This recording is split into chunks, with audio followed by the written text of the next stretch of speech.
All right, back for part 2 of the profile screen. We left off getting this top section done. Again, that was a little tricky because we had all the stacks, but we're good to go there now. Now we're going to build this bottom portion of the screen, pulling up the design, where we have our biography text view, and then our count that counts down as we're typing. So that's what we're going to build in this video. Okay, so again, we have this upper part here that's the Z stack with the H stack in it. We're going to do another V stack in here. So make sure you are in your basically root VStack. Again, sometimes SwiftUI can get tricky with all this nested stuff. That's why you're a factor. But next we want a VStack here. And the first thing in the VStack is going to be a text, right? That says bio and then 100 characters remain. We're going to come back and revisit this because we need to break up this string so our 100 can be bold, green, and change. So we're going to come back to how we can kind of like concatenate multiple texts together. But again, get the basic structure first. Okay, and the next element is a text editor. I think I called it a text view a little bit ago because that's the UIKit name for it. Again, old habits die hard. So initialize the text editor. We want this again to be bound to a text. We're going to do $bio because this is our bio here. Now we do want to give it a frame. I don't care about the width because I want it to stretch, as far wide as we can, within some reasonable padding. So I do want to give it a frame height of 100 and then no alignment. Now, by default, this text editor, you can see it looks like nothing's showing up. Well, it's there, but the default look is like there's no border, there's no outline. It's just kind of like this blank text editor. So we're going to experiment a little bit here. Let's give it a border. Color.black, whatever, just for now. This is just to show you what we're looking at here. So now let's say we did some padding, right? To make it look good. Okay, there you go. That kind of starting to look like what we want. However, what you can't do in this scenario, at least not to my knowledge, hopefully if I'm wrong, hey, let me know in the comments and we'll fix it in the optimization section. But I don't believe you can do after the border.corner radius. And then, well, if you do like 3, it'll kind of look okay. But if you did like 20, you can see it starts to clip the edges, as you can see over there. So what I believe you have to do is, so let's get rid of border.black because we no longer want that. I only put that there just to show you that the text editor was actually there. We can delete that. And we actually want to do an overlay on the bottom here. Overlay. And an overlay is where you put in a view here. And we're going to do a rounded rectangle. We're going to initialize that with a corner radius of 8. So now we want to add a modifier to this rounded rectangle dot stroke, and we want the one kind of scroll down a little bit. There's many different kind of strokes you can do, as you can see, but we want the one here that says traces the outline of this shape with a color or gradient, right? And you're going to see we're going to pass in a color and then a line width. That's the one we want. So the color we want is dot secondary. Well, I think I got to do color dot secondary. And then you can see now it's kind of looking like we want. And then the line width is 1. That is what we want. And then I got to line these up here.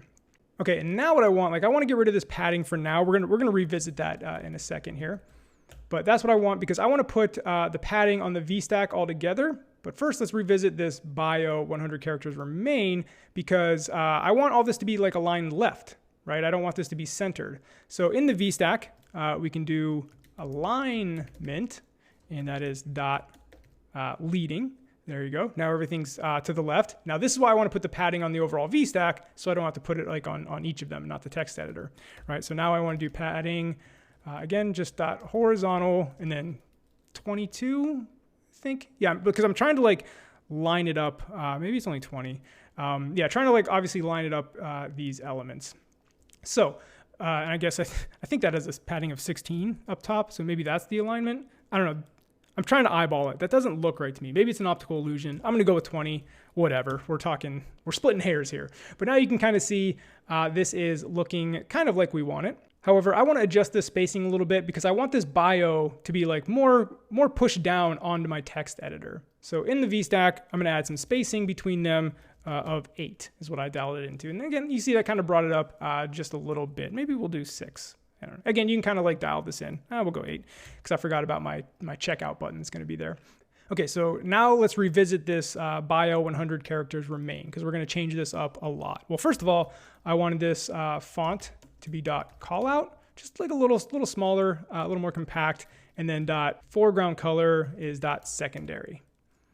That's how we wanted it to look. Now, we're gonna break this up into 3 different texts, and you can add a plus button to concatenate them together. So this is the answer to the question of, how do I have one portion of my text be a different color or be bold, right? You're gonna see how we're gonna do that. So here's what we're gonna do. I'm going to copy this, paste. Now you're gonna see that's not what we want. However, watch what happens when I put a plus button there and then a plus button here. Now you can see they're all getting like added together. However, we don't want all 3, right? The first part we want to be just say bio. The second part, we just want our number, so we can customize the number to 1, change as we type, but 2, we want it to be bold, we want it to be green, right? And then the third text is characters remain, right? Oh, we need to add some spacing here.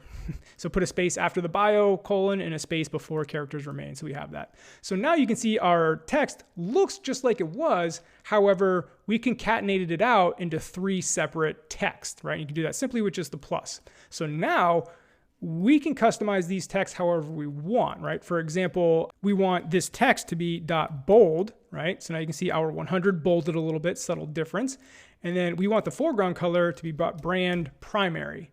So now you can see over here on our preview, our 100 is bold and green, right? And as we type, we're gonna change that to be red when it gets negative, and it's gonna count down as we type. But this is the basics of how you can kind of break down a string to format it differently. So now we gotta do a little bit here with this text, because we don't want this to say 100. We want this to say, well, in the beginning, we wanted to say 100, but as we type, we want it to count down, and again, change the color. So for this text, now we can do some string interpolation here. We want this to be 100. Whoops, I need my quotes here. I'm all over the place. All over the place. Okay, 100 minus, gonna do a little bit of math here, bio.count. So bio is a string. If you didn't know, string is a collection. So you can just do .count on a string to get the number of characters in it. So bio.count is essentially how many characters are in my bio. Basically what that boils down to. So you can see we're still showing 100, but just to show you, let's say I'm going to take out bio.count right now. Let's say I did 44 right there. Now you can see 56 characters remain, just to show you like what's going to happen. So let's change that back to bio.count because that is 0 at the moment because we have nothing typed. So you see we're back to 100. And then what we're going to do for the color here, we want it to be brand primary, but if the count goes negative, we want to switch that to system pink, which is kind of like our red color. We'll come back to the color in a second. So to do that, we can do some ternary operators here. So we can do bio.count is less than or equal to 100. So as long as that's true, right? Question mark. Brand primary is the true case. I'm gonna walk through this again because I know it's a little weird. Color dot system pink. Okay. Did I mess up some syntax somewhere? Nope, we didn't. It just took a second to come in. So I'm gonna walk you through this because you could argue this could be a little convoluted, the way to read.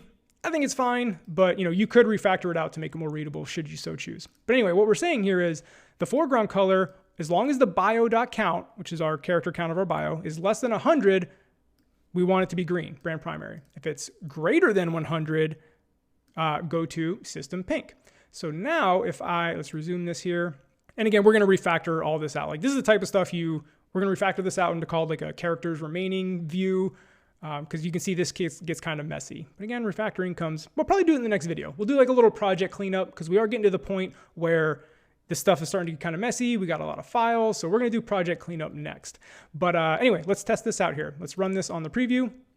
The reason I'm not running it on the simulator is I have no reason. Why am I not? Let's run it on the simulator. I don't know why I had a reason. We're not going to see the navigation. That's probably why. We're not going to see this profile navigation bar when we run it on the preview. Because again, remember, I just have the navigation view on my preview, not my actual view for reasons I mentioned before. So, okay, navigate to the profile. Cool, we got this showing up. Again, like I said, our nav bar's not there. That will be fixed. But for now, let's start typing in here. And you can see by default, we already kind of got our accent color. Our cursor is our brand primary. So that's pretty cool.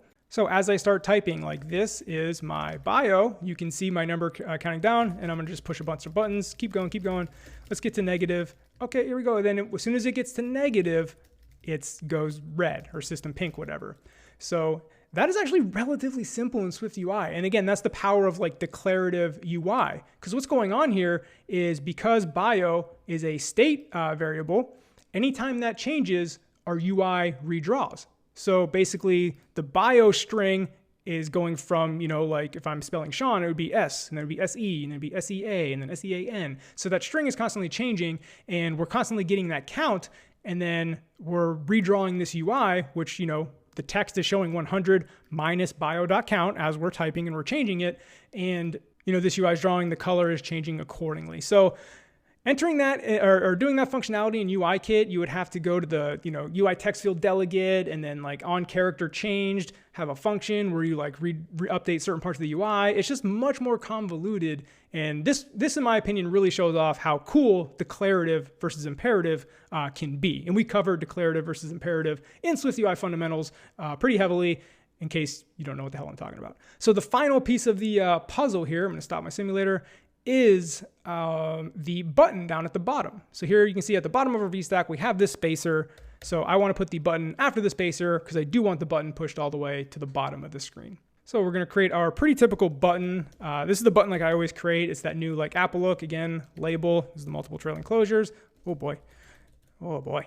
The action, goes up top. Here is what the button actually looks like. And for us is going to be a text. Did I mess something up? For now, we're just going to say, no, we'll say create profile. Oh, I forgot a colon. There we go. Xcode's always right. Nah, not always right. For the most part, they are. So we have text, create profile. Let's resume the preview so we can see this update alive. You can see there's our create profile button. Not how we want it to look. So let's start styling it. .bold. I like my buttons to have bold text. And then I do .frame. Why are you not auto-completing? What is going on? Xcode. Command B. Frame is deprecated? Okay. No, it's not. Xcode, what are you doing? And then I actually had to like restart Xcode, and Xcode is still giving me issues. So I'm not sure what's going on here. I'll make this bold. Gotta like wait a second for it to like get the syntax highlighting back or not. Command B. There it goes. And then now it's not like giving me my frame. Xcode is freaking out. So I know this is width 280 with a height of 44. Okay, there we go. Now I got the frame, resume. I'm not getting the autocomplete. Good thing the video is almost over because I'm going to have to like restart and punch Xcode in the face. But you can see create profile is bold. Let's start adding some other stuff here, right? Background, not getting the autocomplete. Color, good thing I've done this 1,000 times and have this memorized. That brand primary for our background color. Foreground color is white. And then okay, so it's coming in slowly. Man, Xcode, killing me. Corner radius is going to be, I believe, 8. Okay, there we go. Hopefully your Xcode isn't struggling here like mine did. I'm gonna have to like restart or something. But that is the basics of the create profile button. And again, here's where the action would go, but we're not gonna do that quite yet. We just want the UI set up. So that is the basic UI for the profile screen. Again, more to come when we build in the functionality. We got to do a lot of like text field validation, some keyboard handling stuff. But for now, the basic structure is there. Let's keep it moving. We're going to do a file cleanup, do a little bit of refactoring on stuff that I know I'm going to reuse, and then clean up some, get some folders and move our files around. So we're going to finish up this basic UI section with the organization, and then we'll move on to CloudKit and start building our data set.